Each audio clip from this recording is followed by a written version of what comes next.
Competitive exam ની અંદર વારંવાર પૂછાતો પ્રશ્ન, એમાં એક પ્રશ્ન એવો છે કે એક વસ્તુ 20% નફામાં વેચે છે. કેટલા ટકા નફામાં? તો કે 20% નફામાં વેચે છે. હવે જો કિંમતમાં 100 રૂપિયાનો ખાલી વધારો કરી દેવામાં આવે ને તો 20 ને બદલે કેટલા રૂપિયા નફો થઈ જાય? તો કે 40% નફો થાય.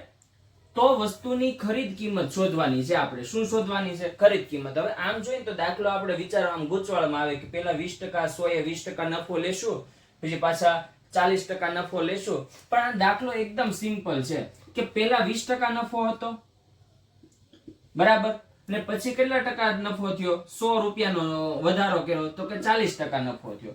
એનો મતલબ એમ કે ખાલી 20% માંથી 100 રૂપિયા વધારે તો 40% નફો થયો.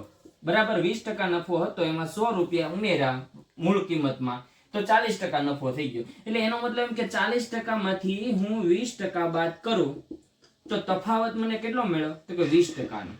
બરાબર, તો અહીંયા તફાવત આપને આપેલો પણ કેટલો હશે? 100 રૂપિયા. તો આપણે હવે કહી શકાય કે 20% એ કેટલા રૂપિયા હોય? તો કે 100 રૂપિયા હોય.